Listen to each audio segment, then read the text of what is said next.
তোমাদের ভিতরে সেই ব্যক্তি সবচেয়ে উত্তম যে কোরআন শেখে এবং কোরআন শেখায়, অর্থাৎ যে কোরআনের ছাত্র আর যে কোরআনের শিক্ষক সে হলো তোমাদের ভিতর সবচেয়ে ভালো। তার মানে বোঝা যায় কোরআন যার সাথে লাগে সেই সেরা। আল্লাহ পাক কোরআন কারীমে বলেন শাহরু রমাদানাল্লাযী উনজিলা ফীহিল কুরআন, আমি কোরআনকে রমজান মাসে নাযিল করেছি।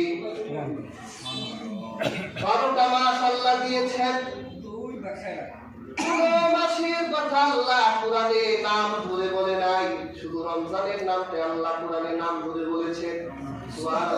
শাহরু রমাদানাল্লাযী উনজিলা ফীহিল কুরআন, আমি কোরআনে নাযিল করেছি, আমি রমজানে নাযিল করেছি। সুবহানাল্লাহ, সুবহানাল্লাহ। তার মানে বোঝা যায় কোরআন যার সাথে লাগে সেই সেরা। কোরআনে কি আছে? আল্লাহর মহান কথা আছে। কোরআনের প্রত্যেকটি শব্দ আমার আল্লাহর পবিত্র বাণী। দুনিয়ার সাধারণ কোন বইয়ের মতো কোরআন সাধারণ কোন বই নয়। এই কিতাব ধরার জন্য পবিত্র হতে হয়, কারণ হলো এই কোরআনের প্রত্যেকটি বর্ণ এবং কোরআনের প্রত্যেকটি শব্দ পবিত্র পরিপূর্ণ। সেই জন্য একজন মানুষ যখন আল্লাহর সাথে কথা বলবে সে পবিত্র হয়ে কোরআনের সাথে কথা বলবে। সুবহানাল্লাহ। সেই জন্য রাসূলুল্লাহ বলেছেন রমজান শাহরুল আযীম, সব পাপের শেষ। আবার বলেছেন রমজান এটা শাহরুল মুবারক, বরকতের মাস। আল্লাহ পাক রমজান মাসের প্রত্যেক নেক কাজের ভিতরেই বরকত রেখে দিয়েছেন। সুবহানাল্লাহ। হাদিসে এসেছে কুল্লু আমাল ইবনি আদম, আদমের প্রত্যেকটি কাজ, আদম সন্তানের প্রত্যেকটি কাজ রমজানে 10 গুণ বরকত আল্লাহ বাড়িয়ে দেন। সুবহানাল্লাহ। যদি আপনি এই রমজানে কাউকে একবার সালাম দেন, অন্য মাসে যেন আপনি 10টা সালাম দিলেন। দেখছেন বরকত কেমন রমজানে। সুবহানাল্লাহ। আপনি অন্য মাসে যদি একজন ফকিরকে 100 টাকা দেন আর রমজানে যদি আপনি 10 টাকা দেন, রমজানের 10 টাকা অন্য মাসের 100 টাকার মতন। সুবহানাল্লাহ। যদি আপনি এই মাসে একজন ইফতার করান, অন্য মাসে আপনি 10 জন মানুষকে যেন ইফতার করালেন। তার মানে বোঝা যায় রমজানে আল্লাহ এমন বরকত রেখে দিয়েছেন, আদম সন্তানের প্রত্যেকটি নেক কাজের ভিতর আমার আল্লাহ 10টা বরকত রেখে দেন। সুবহানাল্লাহ। কয়টা বরকত? আর যদি আপনার উদ্দেশ্য বরকত না থেকে আল্লাহ খুশি থাকে, যে আমি সওয়াবের জন্য নয়, আমি আল্লাহর রাজি খুশির জন্য করব, তাহলে 10 নয় 700 গুণ আল্লাহ বাড়িয়ে দেন। সুবহানাল্লাহ। 1 টাকা দিবেন আল্লাহর রাস্তায়, অন্য মাসে কয় টাকা? 700 টাকা। সুবহানাল্লাহ। তাহলে আমরা সওয়াবের জন্য আল্লাহর রাজি খুশির জন্য রোজা রাখবো, ঠিক কি না? ঠিক ঠিক। যেহেতু রাসূলুল্লাহ সাল্লাল্লাহু আলাইহি ওয়াসাল্লাম এই মাসটাকে বলেছেন বরকতের মাস, শাহরুল মুবারক, কাজেই এই মাসের প্রত্যেকটি বরকত আমাদের অবশ্যই হাসিল করতে হবে।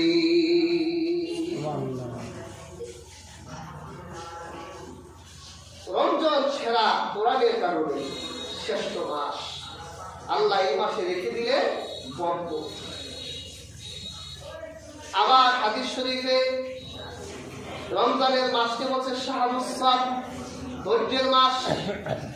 কিসের মাস? ধৈর্য ধরেন না, না খেয়ে থাকে একটা কষ্ট না। আবার ঘরে হালাল বউ, হালাল স্ত্রীর সাথে যখন তখনই জৈবিক চাহিদা মেটানো সম্ভব। কিন্তু আল্লাহ পাক নির্দিষ্ট একটা সময় পর্যন্ত নিষেধ করে দিলেন, না চলবে না, এটা একটা ধৈর্য ধরো। আল্লাহ রাসূল বলেছেন শাহরুস সাদ, এটা ধৈর্যের মাস। একজন মুসলিম যাতে ধৈর্যহীন হয়ে না যায়, ধৈর্যের শিক্ষা দেবার জন্য আল্লাহ এই মাসে আমাদেরকে ধৈর্যের তালিম দেয়। তোমরা এক মাস ধৈর্যের তালিম নাও, যাতে 12-11টি অন্য 11টি মাস তোমরা এই ধৈর্য থেকে শিক্ষা নিয়ে একজন ধৈর্যশীল মানুষে পরিণত হয়ে যেতে পারো। এক মাস শিখো ধৈর্য কেমনে অর্জন করতে পারো। এই জন্য আমরা না খেয়ে ধৈর্য ধরি। ঘরে স্ত্রী আছে, কিন্তু তার কাছে আমরা জৈবিক চাহিদা মিটেই না, কারণ আমরা ধৈর্য ধরি, ধৈর্যের পরীক্ষা দিই। কাফিরেরা, মুশরিকেরা আমাদেরকে মাঝে মাঝে খাদ্যের ভয় দেখায়, দেখায় না? আবার তারা আমাদের জীবন নাশের ভয় দেখায়। আমরা কি ভয় পাবো না? ধৈর্য ধরবো। وَلَنَبْلُوَنَّكُمْ بِشَيْءٍ مِّنَ الْخَوْفِ وَالْجُوعِ وَنَقْصٍ مِّنَ الْأَمْوَالِ وَالْأَنفُسِ وَالثَّمَرَاتِ وَبَشِّرِ الصَّابِرِينَ الَّذِينَ إِذَا أَصَابَتْهُم مُّصِيبَةٌ قَالُوا إِنَّا لِلَّهِ وَإِنَّا إِلَيْهِ راجعون।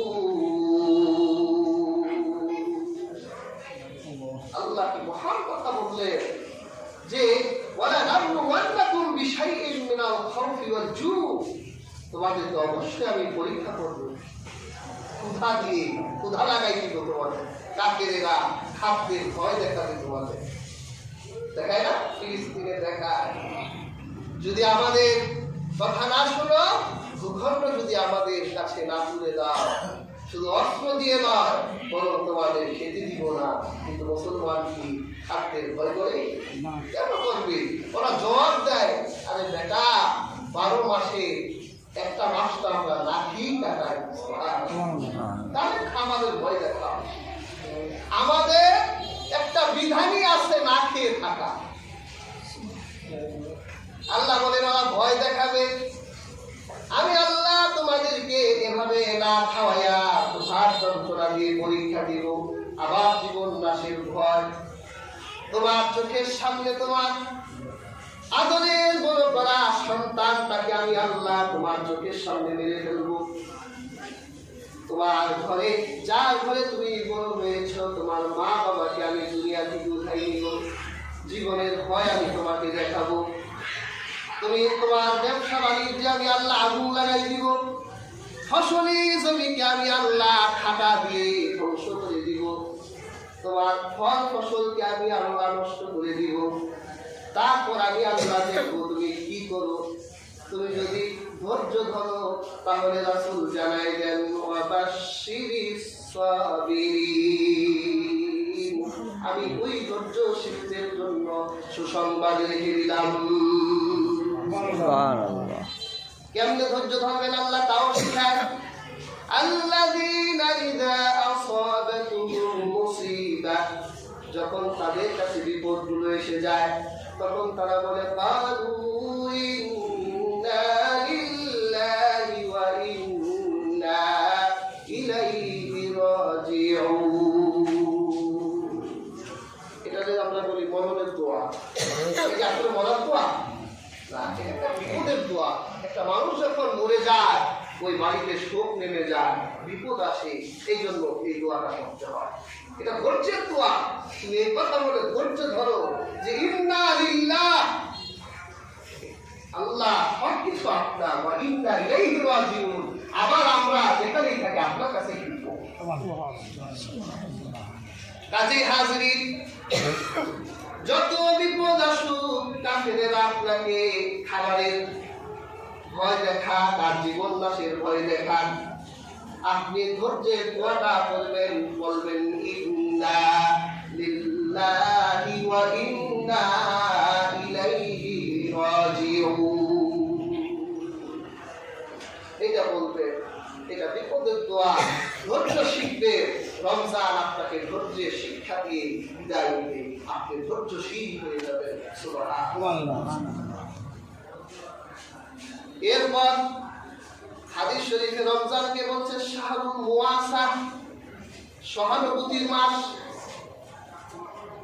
একটা মানুষ আরেকটা মানুষকে সহানুভূতি করবে, যাতে সারা বছর একজন আরেকজনের প্রতি দরদি হয়ে থাকে, একজন আরেকজনকে দেখলে যাতে ইনকার না করে, অবজ্ঞা না করে, এহানত না করে।